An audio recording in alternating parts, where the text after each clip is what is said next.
সাবেক ভূমিমন্ত্রী নারায়ণ চন্দ্রের বিরুদ্ধে ধর্ষণ মামলা। এই ধর্ষণ মামলাটি আবার বেশ অদ্ভুত লেগেছে আমার কাছে।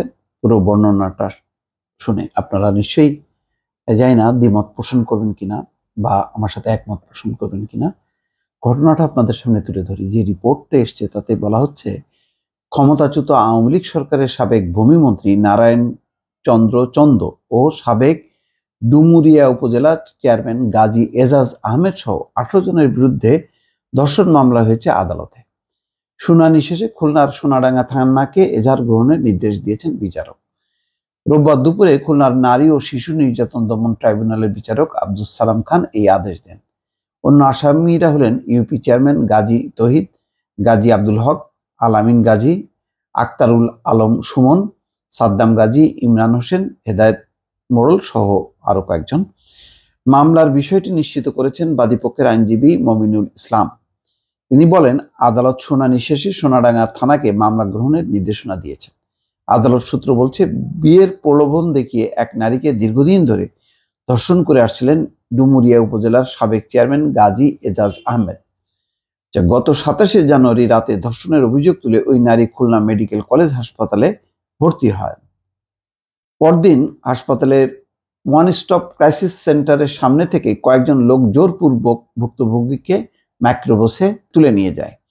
আদালতের বাদী অভিযোগ করেন, অভিযুক্তরা সাবেক ভূমিমন্ত্রী নারায়ণ চন্দ্র চন্দের ঘনিষ্ঠ সহচর ও অনুসারী।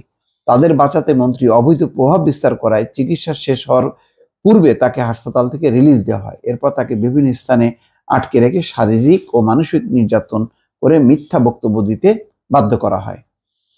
আসামির অত্যন্ত ক্ষমতাধর ও প্রভাবশালী হয় তিনি আইনের আশ্রয় লাভের সুযোগ থেকে বঞ্চিত হয়। বর্তমানে বৈষম্য বিরোধী ছাত্র আন্দোলনের দেশের রাজনৈতিক পট পরিবর্তন হয়, তিনি ন্যায় বিচার পাওয়ার আশায় মামলা করেছেন। বাদীপক্ষের আইনজীবী মমিনুল হক বলেন, বর্তমান আইনের শাসন পুনঃপ্রতিষ্ঠিত হয়, মেয়েটি আমাদের কাছে আসে, এখন সে ভয়ভীতির থেকে মুক্ত হয়েছে এবং সত্য কথা বলার জন্য সে প্রস্তুত। তার বক্তব্য শুনে আমরা সহযোগিতা করার জন্য আদালতে মামলার আবেদন করি। এ বিষয়ে সোনাডাঙ্গা থানার ওসি বলেন, আদালত যদি এজাহার গ্রহণের নির্দেশ দেন তাহলে অবশ্যই আমরা সেই হিসেবে মামলাটি গ্রহণ করব।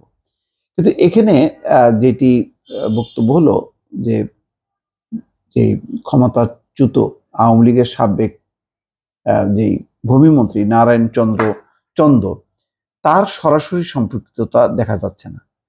এখানে বলা হচ্ছে যে যারা এই ঘটনার সাথে জড়িত, ওই যে চেয়ারম্যান গাজী এজাজ আহমেদ সহ যে 18 জনের বিরুদ্ধে, তারা হচ্ছে এই ভূমিমন্ত্রীর হচ্ছে সহযোগী বা অনুসারী। তো সহযোগী বা অনুসারী হলে এই মামলায় নারায়ণ চন্দ্র আসলে দায় কতখানি, এটা একটা প্রশ্ন। যেহেতু আইনগত বিষয়, আমি এই প্রশ্নটা তুলে রাখলাম।